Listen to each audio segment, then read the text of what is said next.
Okay, we welcome Josh Paschal. He will go straight to questions. We'll start over here to your left. Hey, Josh.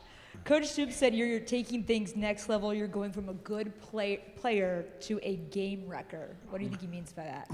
I just think that he means that I'm just growing in my confidence in the game. This spring, I had the opportunity to disrupt some plays, of course, and I'm getting more confident, gaining knowledge of the game, gaining my IQ, and of course that leads to being a game wrecker, and that's a goal of mine, and I'm hoping to carry that into the season. We'll go to your right, front row. Hey, Josh. David Cloninger with the Charleston Post and Courier. You played Kevin Harris in South Carolina last year. He ended up leading the league in rushing. What do you remember about him as a running back? How difficult was he to bring down? That running back was great. He was a great running back, very tough runner. He had a high IQ. He's a high IQ football player as well. And they had a great running back, to say the least. Go back over here to your left, second row. Hey, Josh. Jacques Doucet, WAFB in Baton Rouge. LSU is going to Lexington for the first time in 14 years this year. Not often you guys get to host them. Your thoughts on that? I'm excited. I'm excited for every SEC game. And, of course, that's an exciting team to bring to Lexington. I'm sure it's going to be a packed crowd out in Kroger Field. And, we just really can't wait. Over here to your right, second row. Hey, Josh. Mike Lucas, KXTV in College Station. I know it's only been a few weeks, but have you seen any changes now that NIL is a thing and you guys are able to profit off your name, image, and likeness? Not really a big change yet. I know it's guys in college football and on the team who, have had a good outcome of the deals and all of that, but we're doing a great job of separating the two from NIL and from football and making sure that, our goals are still the same. I think that we're doing a great job of doing that. Josh, to your left, first row. Anthony Patterson with the Atlanta Boys. Joshua, of course, coming back this season, sees that the team is just really, really, really hyped. I know because COVID is kind of dying down, but not so. But more so, it's a different season of all. What has you most pumped just coming into the season for sure, especially on the defensive side of the ball? Just to really get after it, to play somebody else, to play a different team. And, of course, we have a packed crowd, 100% capacity, getting back to the old Kentucky traditions for Kroger Field. And we really just can't wait for that. We can't wait to play together as some brothers this fall and just really see, what this season holds. We'll go to your right in the third row. Matt Trent, WBRZ in Baton Rouge.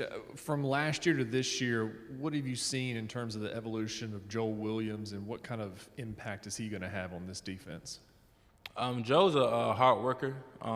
He's grown as not only a football player, but as a man as well, and I'm proud of him. He went through a lot of adversity last year, and he responded to it, and I can't wait to see what he does this fall. Back over here to your left, second row. Bully McCall has been a standout this spring. What have you seen out of him? I love Bully, first of all, but Bully, he's a very disruptive player, big guy, but I don't think people understand how athletic he really is. And I really can't wait to see him go off this year like I know he will, and really put himself and step himself as a great defensive tackle. And I'm so proud of the work ethic-wise, how he's been working this offseason, how he's really just grown up as a man, and I'm proud of Bully. Over here to your right, front row. What are the team's expectations heading into this year? Kentucky you guys have, built more of a winning program and tradition these past few years. Or, is it kind of the bounce back season from last year? Yep. So a common goal across our team is Atlanta, and that's where we want to get to. Of course, we have to take every game, each and every game like it is, and that's what we're doing, starting with Louisiana and Monroe, and then going into the SEC and playing Missouri. And so just taking those games one by one and being able to win each and every one. We'll go back here to your left, in the second row. I have a couple questions. First one, how are you embodying the For the Team motto? And the second one, you talked earlier about standards you have as a team. Yep. If you can share any of those. Yep. And so something about For the Team, that's something that we just embodied by, no matter what we're doing it for the team. If it's not for the benefit of the team, then we're not going to do it. And if we see someone who isn't doing something that's going to benefit the team, then we man up and hold them accountable. And I feel like that we're doing a great job as leaders as doing that on the team as well. And also with the second question, can you repeat that one? You spoke earlier about you all have standards as a team. Can you share any of those? Yep. I'll share a minor one that's not so minor, and that's just locker room maintenance and making sure that the leaders and everyone on the team are picking up after themselves, because those small things lead to great things. And we're blessed with a lot at the University of Kentucky. We're blessed with a new locker room and things of that sort. And the least thing we can do is take care of what we have. And that's what we're honing in on this upcoming season as well. To your right, second row.